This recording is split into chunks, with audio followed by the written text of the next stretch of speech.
Video में हम CPC के एमसीक्यू लगाएंगे जो उत्तराखंड जुडिशरी में प्रीवियस ईयर क्वेश्चन पेपर में पूछे गए हैं।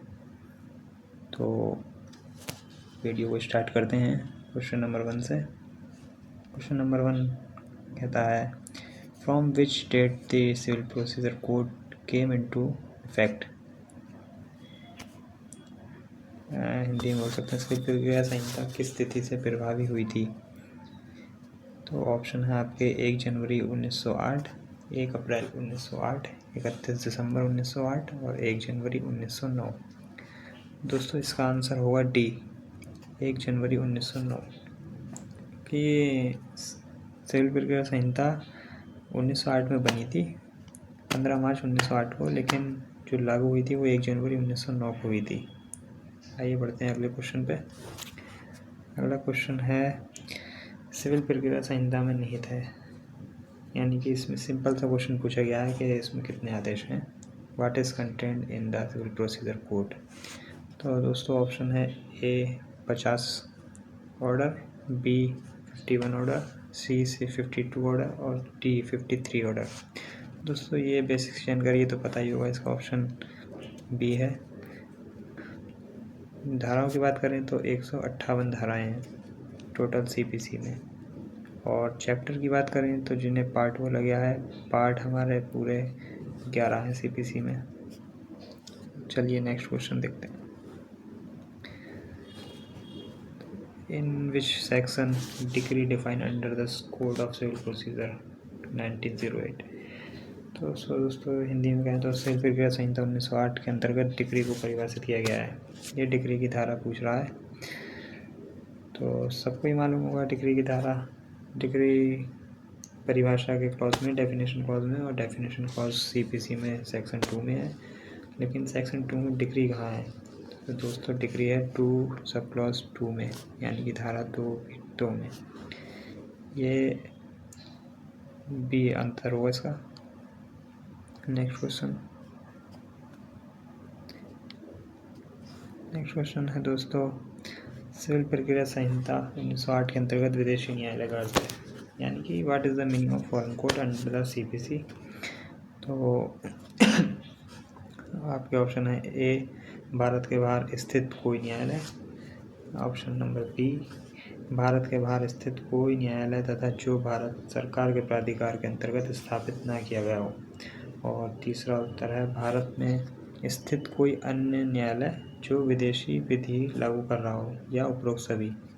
इंग्लिश की बात करते हैं तो option number a any court situated outside India, option number b any court situated outside India and not establish under the authority of the government of India, option c any court situated in India applying foreign law and all of the above. तो question number 4 का answer होगा b, any court situated outside India and not establish under the authority of the government of India. Next question है निर्णय का अर्थ है।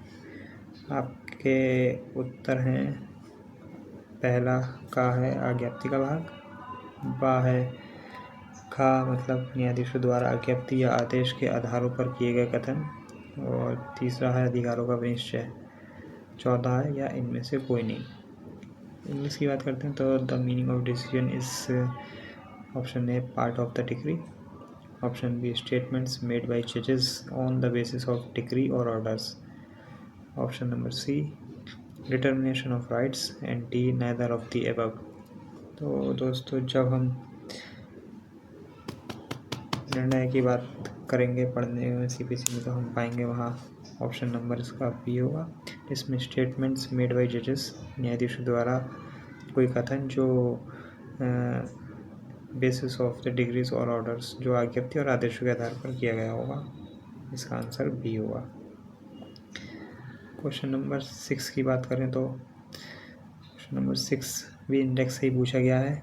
Uttarakhand judiciary में ये 2009 में क्वेश्चन आया था, जिसमें पूछा गया सिविल प्रक्रिया संहिता की निम्नलिखित में से कौन सी धारा अंतकालीन लाभ को परिभाषित करती है। तो इसमें अंतकालीन लाभ को मैसने प्रॉफिट बोलते हैं, जो सेक्शन ऑप्शन है आपके सामने section 2 sub clause 4, option B 2 sub clause 6, option C section 2 sub clause 12 and last है सेक्शन 2 सब क्लॉज 14। तो सबको ये आंसर पता होगा, इसका आंसर सी है। नेशनल प्रॉफिट धारा 2 के खंड 12 में परिभाषित है। चलते हैं अगले सवाल पे।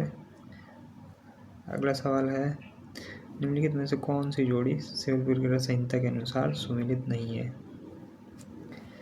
तो यहाँ हमें करेक्शन देखना है कि कौन सा करेक्ट लिखा हुआ है, कौन सा इनकरेक्ट। तो सेक्शन 2(5) में फॉरेन कोड है, सेक्शन 2(6) में फॉरेन जजमेंट, ये भी सही है। Section 2(11) LR। एक सेक्शन और है जिसमें लीगल रिप्रेजेंटेटिव को परिभाषित किया गया है, वो है सेक्शन 15 ऑफ द CPC। और सेक्शन ये गलत है, सेक्शन 10 मैसने प्रॉफिट, इसलिए मैसने प्रॉफिट जो है सेक्शन 12 में है, 212 में। तो इसका राइट आंसर हो जाएगा डी, ये गलत मैच किया हुआ है। चलते हैं नेक्स्ट क्वेश्चन पे। नेक्स्ट क्वेश्चन है सिविल प्रक्रिया संहिता 1908 के निम्नलिखित धाराओं में से कौन सी आदेश को परिभाषित करती है। Which one of the following sections of the code of civil procedure 908 defines order. तो बेसिकली ये भी इंडेक्स से पूछा गया है और उत्तराखंड जुडिशरी में ये क्वेश्चन 2018 में पूछा गया था।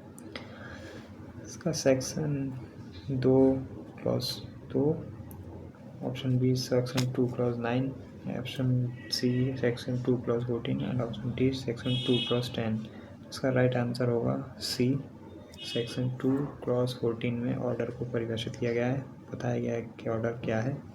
चलते हैं नेक्स्ट क्वेश्चन। नेक्स्ट क्वेश्चन है आपका निम्नलिखित में से सिविल प्रक्रिया संहिता 1908 के अधीन दिए गए डिग्री की परिभाषा निम्नलिखित में से कौन शामिल नहीं है। कौन शामिल नहीं है, तो बात करते हैं हिंदी की पहले। तो इसमें है बात का नामंजूर किया जाना, ऑप्शन दूसरा है सिविल प्रक्रिया संहिता 1908 की धारा 144 के अधीन प्रश्न की अवधारण, और तीसरा है व्यतिक्रम के लिए खारिज करने का कोई आदेश, चौथा है उपरोक्त में से कोई नहीं। ये थोड़ा टाइपिंग मिस्टेक हुई है आदेश, कोई दिक्कत ना, हम इंग्लिश द्वारा देखते हैं। Which of the following is not included in the definition of degree given under the code of civil procedure 1908। ये उत्तराखंड जुडिशरी में 2017 में पूछा गया क्वेश्चन है। ऑप्शन है आपके सामने A dismissal of a suit, determination of question under section 144 of the code of civil procedure 1908, C no order of dismissal for default, neither of the above. तो कौन शामिल नहीं है, इसका आंसर बताइए। इसका आंसर है C, no order of dismissal for default, यानी व्यतिक्रम के लिए बात का खारिज करने का कोई आदेश ये डिग्री में शामिल नहीं है। नेक्स्ट क्वेश्चन है आपका अन्वयिक पूर्व न्याय का सिद्धांत सिविल प्रक्रिया संहिता 1908 में किस धारा के अधीन उपबंधित किया गया है। यानी principle of res judicata is provide under which section of the code of civil procedure 1908 res judicata is provide under which section of the civil procedure code। थोड़ा टाइपिंग मिस्टेक हो गई है ऊपर, कोई दिक्कत ना, हम हिंदी को समझते हैं। अन्वयिक पूर्व न्याय सिद्धांत सिविल प्रक्रिया संहिता की किस धारा के अधीन उपबंधित किया गया है। धारा तो सभी को पता होगी, पूर्व न्याय की 11 ही है, लेकिन बेसिक सी जो ये अन्वयिक पूर्व न्याय का सिद्धांत पूछा गया, ये कौन से धारा के, मतलब 11 धारा के कौन से स्पष्टीकरण दी गई है। तो इसका आंसर होगा डी, सेक्शन 11 एक्सप्लेनेशन 4। इसमें बताया गया है कि अन्वयिक पूर्व न्याय का सिद्धांत के बारे में। अगले क्वेश्चन पे चलते हैं। अगला क्वेश्चन है, ये प्रॉब्लम बेस्ड क्वेश्चन है, उत्तराखंड जुडिशरी में ये 2014 में पूछा गया था कि देहरादून के रहने वाले का ने लखनऊ में खा को मारा। मतलब देहरादून में रहने वाला का किसी व्यक्ति खा को लखनऊ में मार देता है। खा सिविल प्रक्रिया संहिता के अधीन का पर वाद ला सकता है। मतलब खा से मारपीट हो गई तब खा जो है वाद ला सकता है। वो कहाँ कहाँ ला सकता है, आपके उत्तरों में जो है विकल्पों में दिया है, का में दिया है या तो लखनऊ में या देहरादून। केवल लखनऊ में या केवल देहरादून में या अन्य स्थान पर।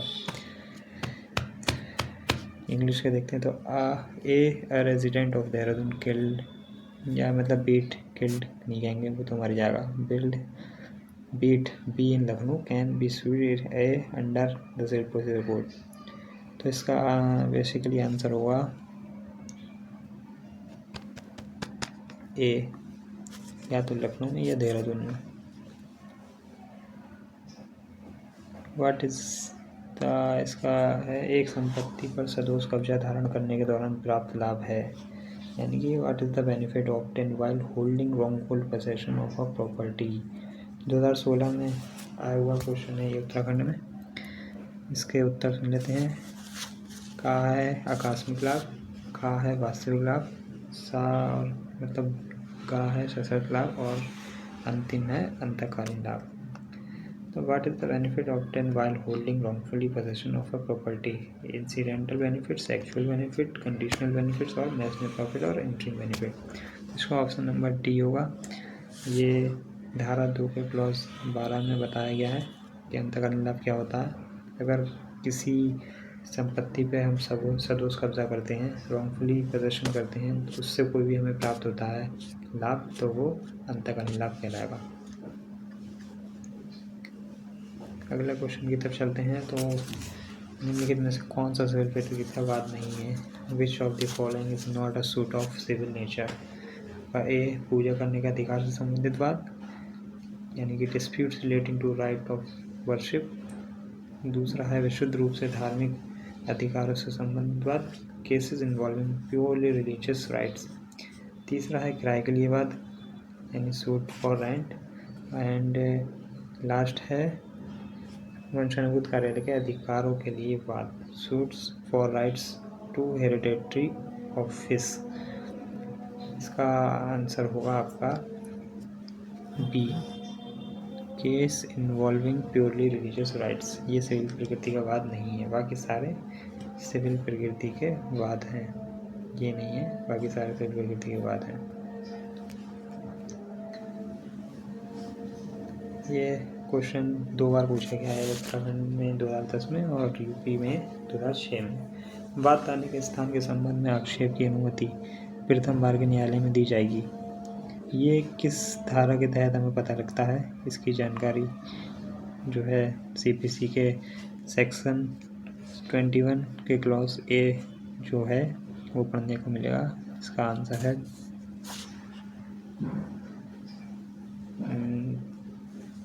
नो, इसका आंसर है बी। नहीं, आंसर इसका राइट है यही, इसका आंसर है सी, धारा 2 का, मतलब 21 का में।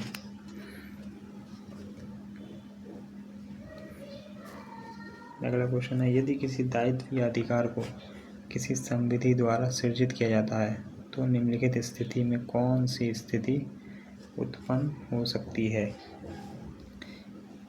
If a liability or right is created by a statute, then which of the following situation may arise। उत्पन्न होती है तो आपके ऑप्शन है the statute may create a specific forum for enforcement। Option B, if no mechanism for enforcement has been provided, a civil court can try the suit। Option C, both A and B above, and last है neither of the above। तो इसका answer होगा हमारा सी, दोनों ही समस्याएं या स्थिति उत्पन्न हो सकती है। अगले क्वेश्चन की तरफ चलते हैं। अगला क्वेश्चन है, पूर्व न्याय का सिद्धांत लागू होता है।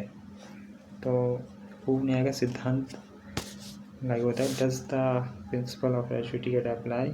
Option A, only on the promise, only on execution proceedings, only मतलब on arbitration proceeding, on proceeding both in suits and executions.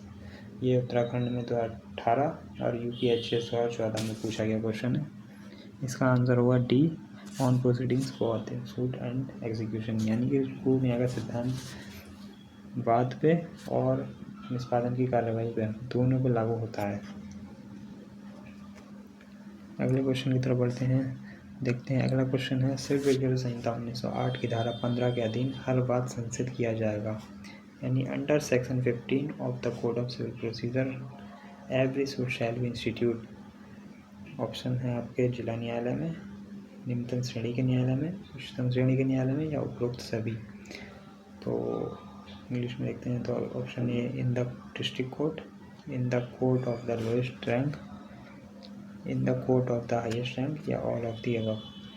तो इसका आंसर होगा सबसे पहले जो हायरार्की है कोर्ट की उसके अकॉर्डिंग देखें तो सबसे पहले आएगा निम्नतम श्रेणी के न्यायालय में, यानी कि in the court of the lowest rank.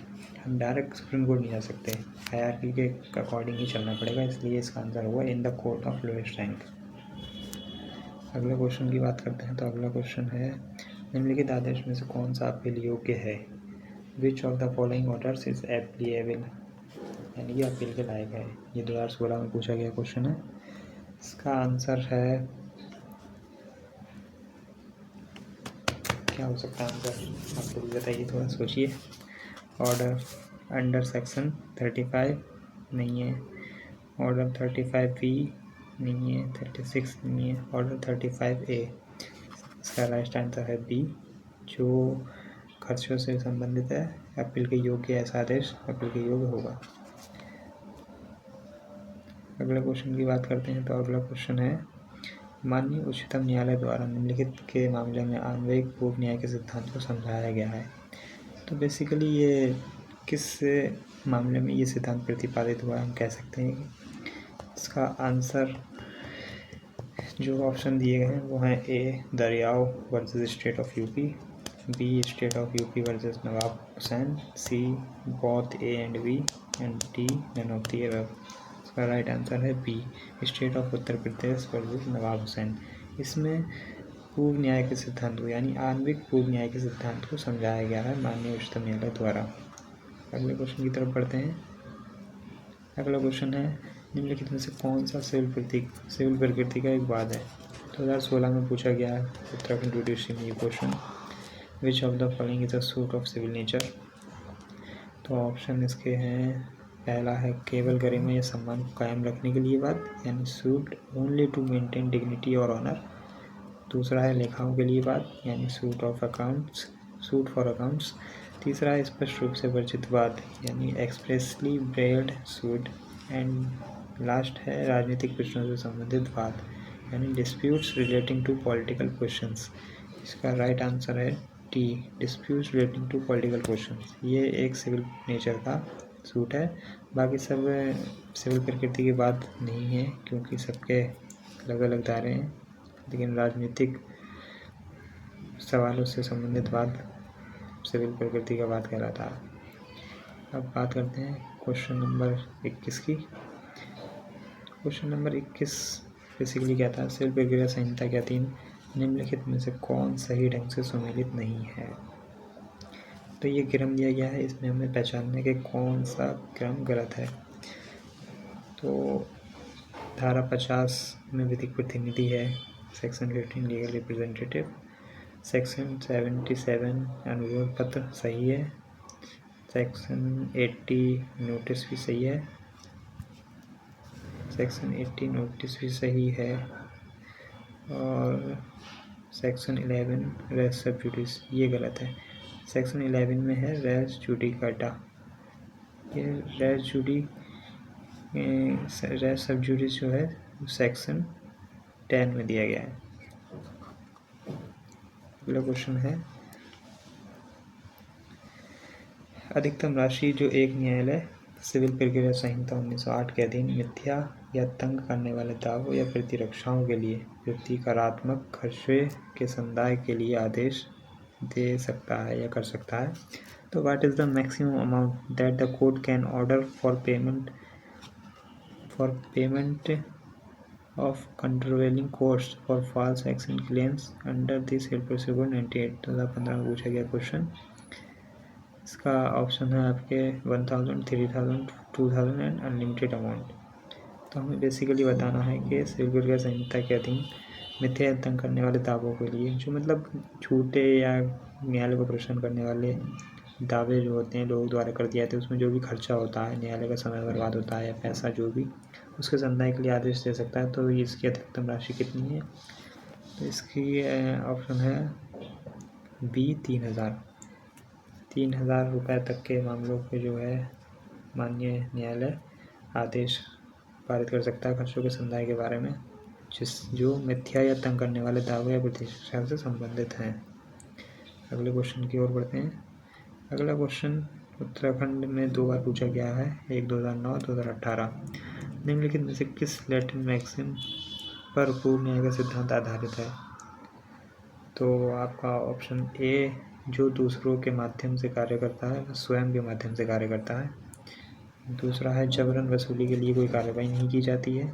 तीसरा है उत्तर श्रेष्ठ। चौथा है ये गणतंत्र के हित में है कि मुकदमेबाजी का अंत हो। इंग्लिश में देखते हैं तो on which of the following Latin Maxim's the principle of prior justice is based. Option आपके सामने ये हैं। ए, क्विट हुए फैसिट पर एलियम फैसिट पर से। सेकेंड वन, एक्सटर्पी कॉजा नॉन ऑरिटर एक्सियो। थर्ड, रेस्पोंडेंट सुपेरियर। एंड लास्ट, इंटरेस्ट रिपब्लिका एट सिट फिनिश ल्यूडियम।